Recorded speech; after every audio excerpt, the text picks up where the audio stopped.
राज्य में बैंकों में जमा जमा प्रदेश की पूंजी के अनुपात में 41% लोग ही लोन ले पाते थे उस राज्य में, यह बढ़कर के लगभग 57 से 60% तक पहुंचा है। सीडू रेशो को हमने बढ़ाया,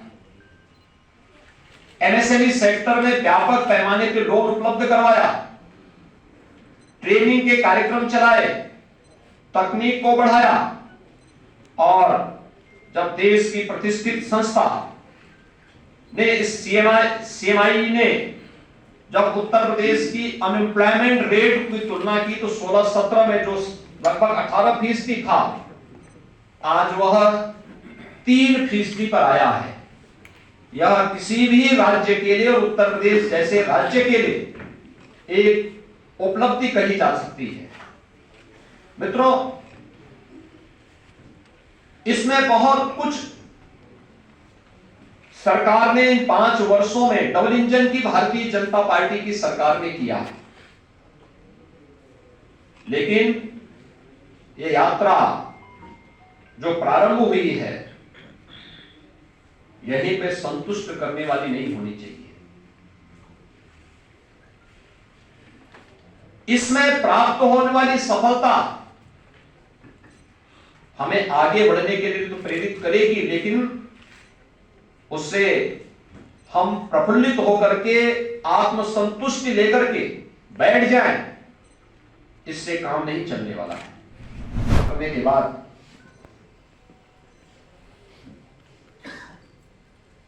बहुत सारी चुनौतियां हमारे सामने आई थी। हमारे यहाँ के युवा, हमारे यहाँ के छात्र जो प्रतियोगी परीक्षाओं की तैयारी करने के लिए कोटा राजस्थान में गए थे, लॉकडाउन के दौरान उन्हें सुरक्षित उनके घरों तक पहुंचाने का कार्य रहा हो या प्रयागराज में प्रतियोगी परीक्षाओं की तैयारी कर रहे छात्रों को सुरक्षित उनके घरों तक पहुंचाने की कार्रवाई, यह सरकार ने पूरी प्रतिबद्धता के साथ अपने दायित्वों का निर्वहन किया और उस कार्य को उस समय निभाया ही। उत्तर प्रदेश के 40 लाख प्रवासी कामगार और श्रमिक जो अन्य राज्यों में रोजी रोटी के लिए गए थे, जब उनके सामने संकट आया तो उन्हें सफलतापूर्वक उनके घरों तक पहुंचाने की व्यवस्था, उनके लिए खाद्यान्न की व्यवस्था, कम्युनिटी किचन के माध्यम से हर राह चलते हुए राहगीर भरण पोषण के माध्यम से प्रदेश के अंदर के उस समय हर एक श्रमिक के और हर एक परिवार के साथ राज्य सरकार ने जहां पहली वेव के दौरान सफलतापूर्वक कुछ मॉडल स्थापित किए थे,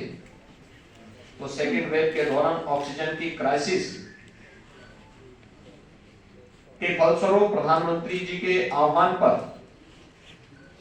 उत्तर प्रदेश ने 551 से अधिक ऑक्सीजन प्लांट भी स्थापित किए। आज उत्तर प्रदेश का हर जनपद ऑक्सीजन आत्मनिर्भरता के लक्ष्य को प्राप्त कर चुका है। सेकेंड वेव को भी सफलतापूर्वक नियंत्रित करने के बाद थर्ड वेव को भी आज हम लोग पूरी तरह नियंत्रित कर चुके हैं। थर्ड वेव में हमारे यहाँ 17 जनवरी को 1,06,616 एक्टिव केस थे 17 जनवरी को, और आज 3 फरवरी है। 3 फरवरी को एक्टिव केस की संख्या जो उत्तर प्रदेश के अंदर है वह मात्र 41,471 है।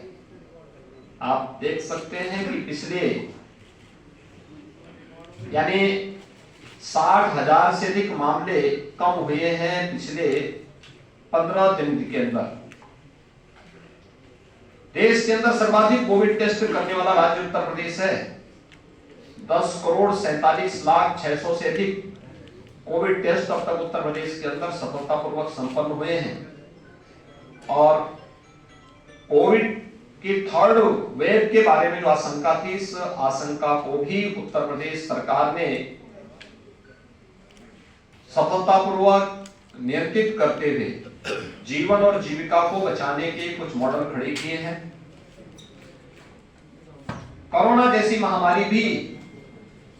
तात्कालिक जिससे हमारी स्पीड को कम करने के लिए थोड़े बहुत ब्रेकर के रूप में कोविड सामने आया है,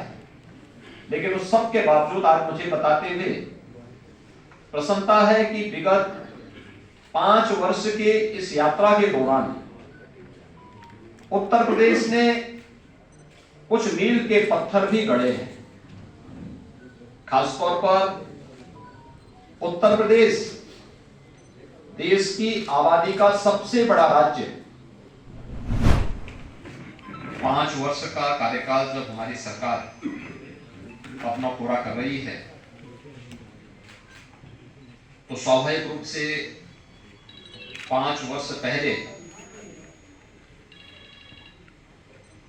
जब उत्तर प्रदेश विधानसभा चुनाव प्रारंभ हो रहे थे उस समय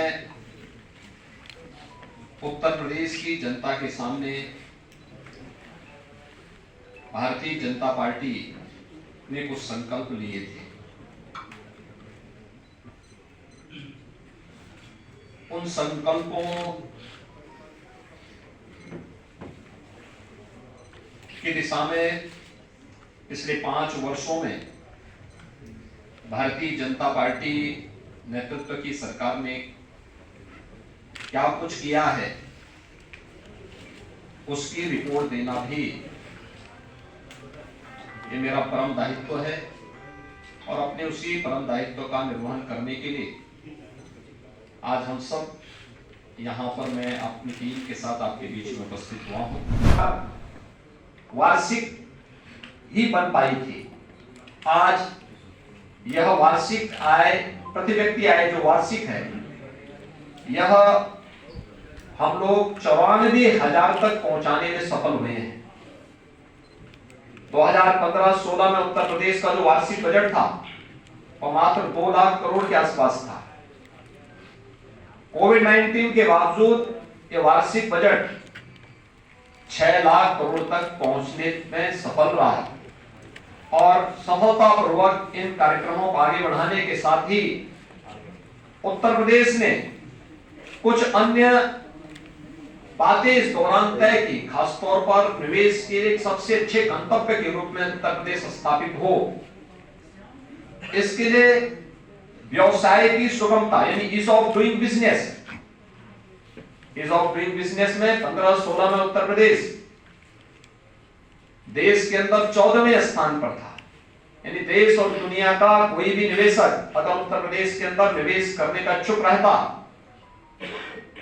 तो उत्तर प्रदेश कहीं नहीं आता था,